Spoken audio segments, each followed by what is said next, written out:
இன்றே டவுன்லோட் செய்து உங்கள் ஃபேவரட் ஷோக்களை என்ஜாய் பண்ணுங்க.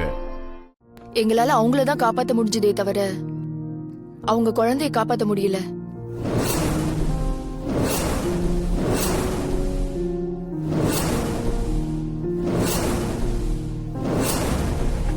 I'm sorry.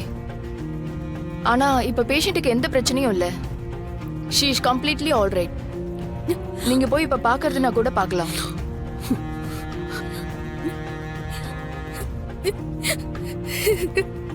குழந்தை பிறக்க போத நினைச்சு ஸ்வேதா அவ்வளவு கனவோட இருந்தாம்மா.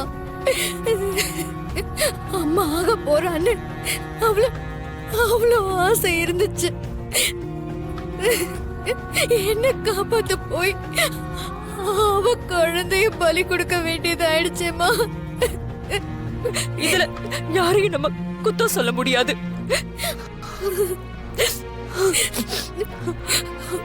வருது, வா நம்ம ஸ்வேதாவை பார்க்கலாம். நான் பார்க்கல. என்னால தானமா அந்த பிஞ்சு உயிர் போயிடுச்சு. ஒண்ணு இல்ல, வா வானதி வா.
பார்த்து ஸ்வேதா, பார்த்து.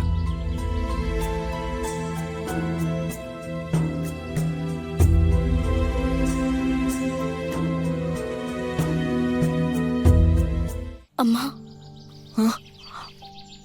என்னம்மா எங்களுக்கெல்லாம் ஆறுதல் சொல்லிட்டு நீங்க இப்படி நடந்ததே நினைச்சு வருத்தப்பட்டு இருந்தா என்னம்மா அர்த்தம்? நடந்ததை எல்லாம் மறக்கணும்.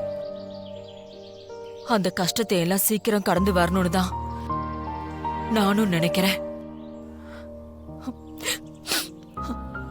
ஆனா முடியலையே வானதி.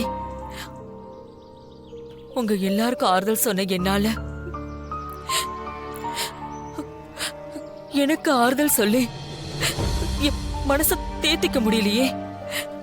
ஸ்வேதாவோட குழந்தைய இழந்து நிக்கிற இந்த கஷ்டமான நேரத்துல எதை சொல்லியும் நம்ம மனச தேத்திக்க முடியாது வானதி. இருந்தாலும் எல்லாத்தையும் சீக்கிரம் கடந்து போய் தான் ஆகணும். உங்களுக்கு கல்யாணம் நடந்தப்போ 2 பேரும் வேறு வேறு மனநிலையில இருந்திருந்தாலும் அதையெல்லாம் மறந்து நீங்க 2 பேரும் ஒன்னா சேர்ந்து வாழ்றதே எனக்கு பெரிய சந்தோஷம். கல்யாணமான கொஞ்ச நாள்லயே உங்களுக்குள்ள எவ்வளவு பிரச்சனை. அந்த பிரச்சனை இன்னுமே முடியலையம்மா. அவரு வேற ஒரு மனநிலையில இருக்காருன்னு எப்படி நான் உங்களுக்கு சொல்லுவேன்?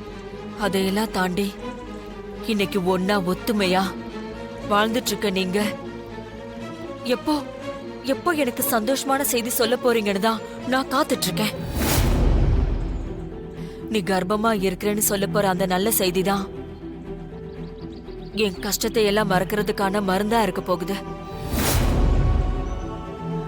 சீக்கிரமே நீ நல்ல செய்தி சொல்லுவேன்னு நம்புறேன்.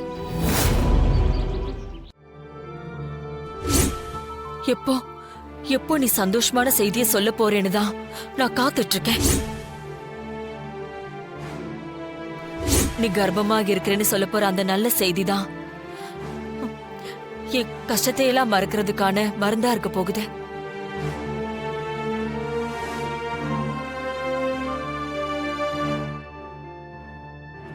நமக்குன்னு ஒரு குழந்தை வரதுதான் நடந்த எல்லாத்தையும் மறந்து இந்த குடும்பம் சந்தோஷமா இருக்க ஒரு வழின்னு அம்மா சொல்றாங்க. ஆனா நமக்கு தான் அந்த மாதிரி எந்த எதிர்பார்ப்பும் இல்லையே. நீங்க என் மேல காட்டுற அன்பு, இந்த குடும்பத்துல எனக்கு இருக்க மதிப்பு, அம்மாவோட பாசம், இதெல்லாம் தர சந்தோஷத்திலேயே நான் எந்த குறையுமே இல்லாதவளாதான் இருக்கேன். நீ எனக்கு ஒரு ஃப்ரெண்டு மாதிரி தானே நீங்க எப்பவோ தெளிவா சொல்லிட்டீங்க.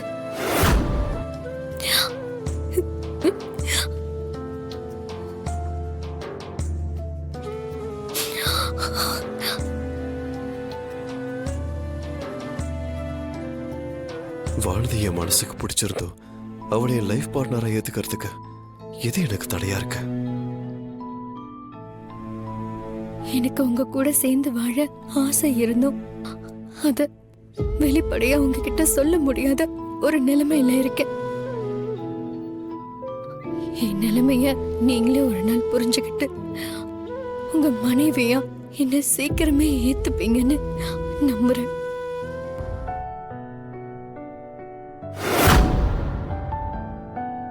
என்னம்மா, நந்தி காதுல ஏதோ ரகசியம் பேசுறேன்னு நினைக்கிறியா? அம், நாம நேரடியா சாமி கிட்ட நம்ம குறைய சொல்றதை விட அத நந்தி பகவான் காதுல சொன்னா நம்ம சார்பா அவரே போய் நம்ம குறைகளை சொல்லி சீக்கிரமே நம்ம குறைகளை தீர்த்து வைப்பாரு. அது ஐதீகம். நீயும் உன் மனசுல இருக்கிற குறையெல்லாம் நந்தி காதுல சொல்லு, நல்லதே நடக்கும்.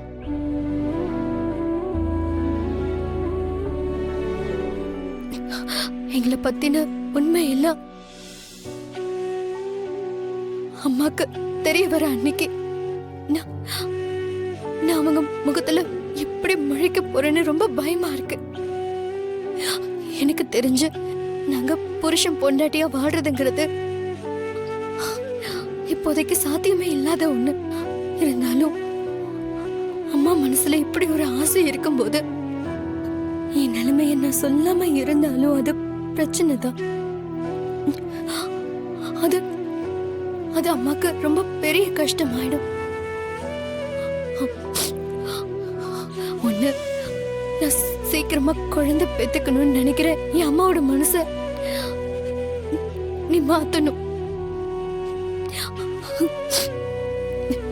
இல்லைன்னா நாங்க புருஷன் பொண்டாட்டியும் சேர்ந்து வாழலைங்கிற உண்மைய நான் அவங்க கிட்ட சொல்றதுக்கான ஒரு தைரியத்தை எனக்கு நீ கொடுக்கணும்.